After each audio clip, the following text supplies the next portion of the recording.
Lots of people are saying propaganda. I'm not falling for the let them theory. And while I'm not actively against the jargon that I think can be useful for a lot of people to understand it, I've been listening to her on a lot of podcasts that I listen to, and I would challenge her to let them finish a sentence. Just once. Let them get their idea across before you scold them like a 6-year-old with their hand caught in a candy jar. It's jarring. To me, the way she speaks to guests on podcasts, speaks to hosts. She's the guest. It's alarming. It sounds like somebody cutting you off because they're listening to respond and not to understand in a way that you don't want to hear from like a self-help book person. Now, again, I read a bunch of self-help books when I was like really young, and then I kind of got over them. So I'm like just a little bit off that shit, but I think it can be useful for a lot of people. That's fine. That's not my beef. My beef is when I'm listening to, I'm such a podcast girly, and she had such a big podcast tour, and she was on everybody's podcast, cutting them off, saying the most basic shit, not letting them get any opinions in. It was the her show in a way that I was like, it just turned me off. Like, when you listen to one podcast and you're like, okay, so this is their podcast, and you came on here and you talked to them like shit. I don't know why you needed to do that. Now, like, I've never heard so much condescending energy coming from a guest to a host. I've never seen somebody be so, like, overbearing in the way that they act so holier than thou and smarter than everyone else to these accomplished podcast hosts. It's really weird to me. So while I don't have an issue with let them as propaganda, because I do think like the most popular things get packaged into small things that the masses can understand, and that's just how the world works, I would say that she should learn how to have a conversation that people enjoy listening to, because I'm such a podcast person, and it has to be a pretty annoying guest for me to want to skip the episode and be like, this is hard to listen to. I can name a few, and I would love for any other podcast girlies to like give their podcast hot takes, because I have like certain episodes that I remember, like the Chelsea Handler Girls Gotta Eat episode, that were so hard to listen to. And it's very few and far between where I'm like, whoa, this went bad. It's awkward. And it's so awkward for the listener. Especially, that one was hard because I liked everyone involved. Like the Girls Gotta Eat Chelsea Handler one. Now, I do have hot takes on that if anyone's interested in whose fault I think that kind of is. It was funny because I was listening to, I don't want to like sit, because I subscribe to this podcast, like the extra stuff. So I heard this because I subscribe, which means they don't want it like in front of the paywall. So I'm not going to name names, but they did reference, and it's not Girls Gotta Eat, because I don't even think they have that. They did reference how their interview with Mel Robbins was horrific. And I was like, oh my God, I'm so glad that they said something, because I was like, am I going insane? Because she's on every podcast. And to be fair, when I listened to that episode, I was sensing some animosity on the side of the host that I fuck with and listen to all the time. But it was like good and validating to me to actually hear this host say, yeah, that episode was horrific, and she was so condescending to me, and like how much they hated it. So like when people are supposed to get along and then they don't, it's so awkward. And to me, it's like it comes off unprofessional. I think that part went to Mel, because this is their show. You need to let them finish their sentence before you go, and this is what you're doing wrong, and this is why, and well, why do you feel that? And but you didn't even let them actually finish the whole sentence or the full thought before you made assumptions about what very basic, like, it feels like she watches people start to color in a shade, and she goes, fuck that, it's red. And people are like, well, but she's like, why are you wasting time when you know that it's red? People are like, well, maybe it could have been fuchsia. And she's already on to the next, it's fucking royal blue. Like, these colors are basic and overly commodified. It's actually funny because she was talking about the mint green being inspired by Court of Thorns and Roses' second book. She really does want to paint every situation into like a couple very wide basic, shallow categories, and then she cuts everybody off before they get to the nuance that like individualizes them from why they don't belong in that like very stark block color choice. I don't know. Did that make sense? I don't know. I also have like opinions on who does better ads and things like that. I have like very like kind of asinine, unimportant, very specific podcast opinions. If you want to hear those, let me know. You might not, but I would like to hear yours.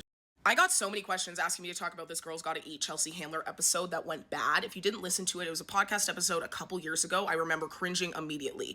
TLDR, they had over-sexualized their image of her in their head. The 30-year-old version of her that was a quote-unquote drunk slut.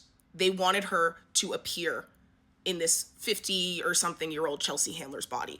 And when she wasn't there, Chelsea had said, I'm not really into men right now and patriarchy bullshit. And then Raina was like, do you like being tied up? And Chelsea would sigh audibly, or Raina would be like, do you like dirty talk? And she'd be like, I'm just not really into that right now. And nobody could pivot. And nobody knew yes and. It was like hard to listen to because if Chelsea wanted to impress them, she could have yes anded a little harder and delved more into her personal sexual life. But I think them requiring that of her was too much. I do think that they should have pivoted I think they had planned their whole podcast episode around this idea of her that was wrong or old. And when that didn't work, they got upset, but really they were upset with her, but really they were upset that they were wrong. Do you know what I'm saying? And that they couldn't predict her well. And you can even hear that in Ashley saying, when they're talking about Chelsea's sex life, Ashley's like, what are you into? I feel like I should know this. And Chelsea's like, you feel like you should know that? You know what I mean? In a very dry Chelsea way, but that's Chelsea Handler. Do you know what I'm saying? And they wanted like a docile, like very sexual on their terms version of her who does not exist. And again, I think they're actually great interviewers. So I was shocked. I was a little bit shocked. But I would say, so the fallout that happened was Chelsea went on her podcast and basically called them like little girls talking about sex too much, which like is a very Chelsea thing to do. I'm not going to say it was like super fair, but what I will say though, there's space for all these different kinds of topics in podcasts, right? I personally do skip their like really hypersexual podcasts. Like they had a podcast a little bit ago with a guy and the whole thing was talking about blowjobs and I was like, oh my God, I so don't care. Like, I actually couldn't care less. So when Chelsea's saying, is it cringe? Like, Chelsea was like, is it cringy that these, like, older women in their late 30s are talking about sex this much? And they hated that she said that. And I think that's fair for them to hate that she said that. I think it's also fair for them to be like, maybe not everybody wants to talk about sex as much as we do. But that's their podcast. So then their stance, sorry, somebody's doing construction. Their stance was, we've always been a sexual podcast and how dare you shame us and call us like little girls and being immature just because we want to talk about sex. Like we're not prudes. I can't believe Chelsea Handler's a prude. Like, I don't know if they actually said that, but I think they kind of did. Which is, I get why they said that, but I do think that they maybe forget that not everybody is like so turned on every time you say the words dirty talk and do you like to be tied up. Like some people are just like not going to activate at those words, and they were expecting Chelsea to activate at those words, and when it flopped, they were upset. But they wanted it to make it her fault when really I think when your guest says, I'm not fucking with patriarchy right now, I'm kind of over men, read the room, maybe she doesn't want to be tied up or talk about it right now. They could have pivoted better. I kind of was re-listening to it. It was shocking to me at the time. It wasn't the most awful thing. Like, re-listening, I was like, okay, it's like, it's not good. It's awkward. It's not the worst thing ever. Like, again, I still listen to their podcast. I think they do a good job a lot of the time. I think sometimes they really, really love all that stuff in a way that I don't relate to, and a lot of people don't relate to sometimes. That's fine. That's okay. Like, not everybody has to be... I like the jokes they make and when they talk about things that are funny to me. I'm not there for, like, intimacy advice. And, You know, people are asking me for my podcast hot takes. I have a lot of them. One of them is that, unfortunately for women, a lot of our best podcasts are surrounded around sex. And so you're forced to always be listening to like these sexual podcasts. Like I used to be listening to like Horrible Decisions, Good Moms, Bad Choices. And I was like, I can't do this anymore. I can't do this anymore. I don't care. I don't care about it this much. It's not this big part of my brain that I'm like, yeah, let's talk about blowjobs. I could give a fuck. Especially they had a man on that episode and I was like, I really don't want to listen to this. And I'm sad. I'm sad when that happens. Because I'm like, I love listening to these girls talk. Honestly, I do. But I think a lot of podcasts for women are so sex-centered. And sometimes it's a lot. I don't think Girls Gotta Eat is actually really that sex-centered most of the time, to be fair. Which is why I like it a lot of the time. Like 99% of the time. Maybe 96% of the time. And, you know, sometimes it's the guests, sometimes it's whatever. I think most of their guests are awesome. Chelsea Handler they weren't prepared for the ability to pivot when somebody with a little bit more esteem doesn't want to play into their shtick. And it really all came from that. Now, the fallout from that, I think, didn't need to happen. Was very interesting, the back and forth, and then they all followed each other or whatever. But I think it's interesting to see Chelsea Handler's personality and be like, oh yeah, I can push her into talking about sex. She very clearly did not want to talk about it. And they just kept shooting their shot. And then they had a whole conversation about like being tied up or something. I don't know. They had a whole conversation like just themselves that Chelsea didn't participate in because she had said it's not on her mind right now.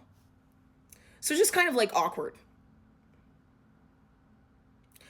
Yeah. In regards to what side I'm on, I love their podcast, but I do think it was their responsibility to make it not go like that, in my opinion. But like, and part of why I was shocked because they're normally, I think, 10 out of 10 interviewers. So I was a little bit confused why there was no, oh, she doesn't want to talk about this, let's pivot. It was like a panic and then just saying things like dirty talk, dungeon. The word dungeon was mentioned. And I was like, girl, it's like when you put your foot in your mouth and then you just keep putting your foot in your mouth. I don't know. That's my thoughts. Let me know what you think. Because